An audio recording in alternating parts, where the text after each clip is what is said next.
राष्ट्रवादी काँग्रेस पक्षाच्याकडनं ते चाललेलं आहे आणि संयुक्त महाराष्ट्राचा 65 वर्ष पूर्ण होत असल्यामुळे आपण महाराष्ट्र महोत्सव पण साजरा त्या ठिकाणी करतोय। त्याचाही कार्यक्रम आपण केलेला आहे। त्याच्या पद्धतीनं मी बऱ्याचदा कार्यकर्ते येतात माझ्याकडे निवेदन देतात, इतकं जोशात बोलतात, आमचं हे आमचं ते। इथनं पुढं त्यांनी किती सभासद नोंदणी केली पण तेही विभागणार आहे। तुम्ही जर संघटनेचे पदाधिकारी म्हणून अधिकारवाणीनं तुमचा पालकमंत्री म्हणून माझ्याकडे काम करून कामाला येणार असाल तर जो माझा कार्यकर्ता आहे, इतरांना तर कॉमन मॅनला विचारायचं कारण नाही कारण मी सगळ्यांचा पालकमंत्री आहे, पण माझा कार्यकर्ता आमची महिला आमची युवती आमच्यावर अधिकार दाखवत असेल तिनं दाखवला पाहिजे, पण तिचंही काम तेवढंच तडफेचं असलं पाहिजे। उद्याच्याला मलाही कळलं पाहिजे की नाही त्यांनी 1000 सभासद केलेत 500 सभासद केले। ह्या पद्धतीनं संघटना त्या ठिकाणी वाढत असते। कारण पुढं जिल्हा परिषद तालुका पंचायत नगरपंचायत ह्या ज्या निवडणुका आहेत, माझ्या माहितीप्रमाणे आपल्या बीड जिल्ह्यात एकही महानगरपालिका नाही का, एकही नाही।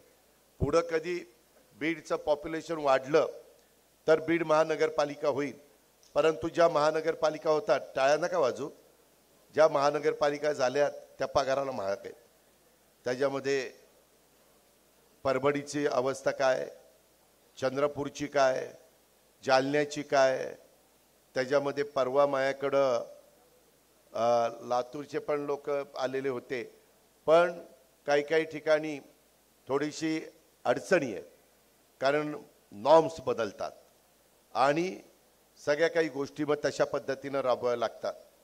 त्याच्यामध्ये ज्यावेळेस होईल त्यावेळेस होईल, पण तोपर्यंत जिल्ह्याचं ठिकाण म्हणून इथं ज्या ज्या गोष्टी करता येतील त्या करण्याचं काम आपण निश्चितपणे त्या बाबतीमध्ये करू। काही बाबतीमध्ये मी कालच प्रेझेंटेशन घेतलं, माझे काही ऑफिसचे लोक पण इथं आहेत। CSR मधनं पण मी सांगितलंय काही आपण उद्यानं डेव्हलप करू। आपल्याला ग्लोबल वॉर्मिंगचं संकट आहे बघा। आता 2 एप्रिलला कधी कुठं पाऊस पडलेला ऐकला होता का? आज काय अवस्था आहे, काही ठिकाणी वादळ आहे, काही ठिकाणी पाऊस पडतोय, अशी अवस्था आहे आणि त्याच्यामुळे आपल्याला काळजी घेतली पाहिजे।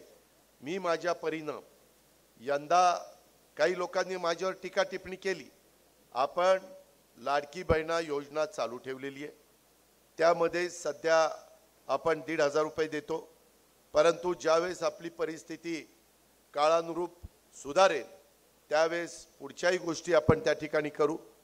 मी 31 तारखेच्या आत पीक कर्ज भरा सांगितलं, त्याच्यावर काहींनी टीका केली।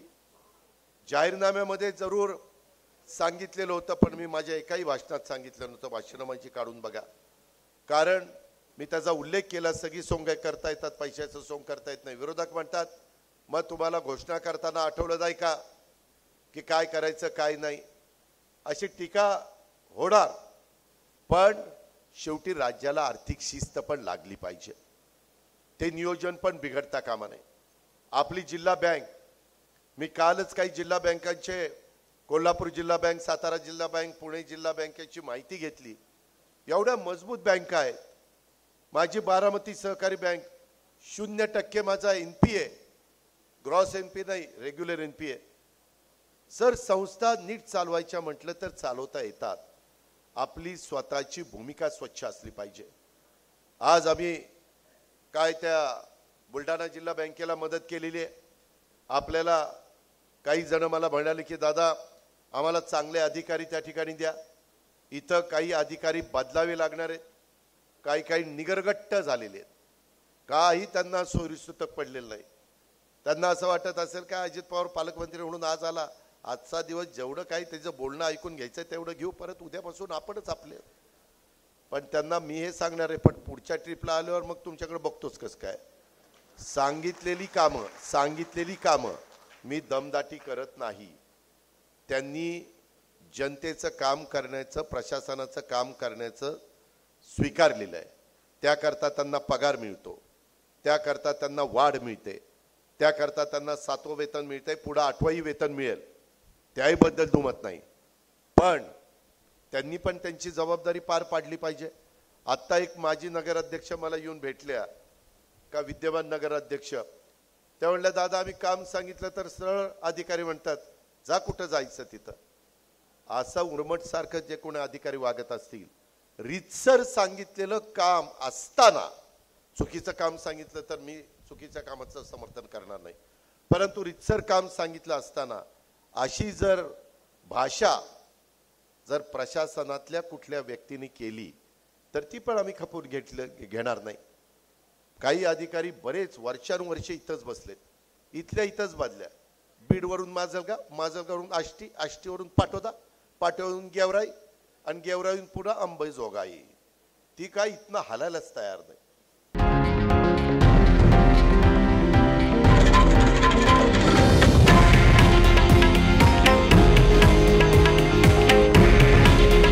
हे आहे देशातील नंबर 1 न्यूज नेटवर्क आणि आपण पाहत आहात TV9 मराठी. काळजी तुमची, हित महाराष्ट्राचं.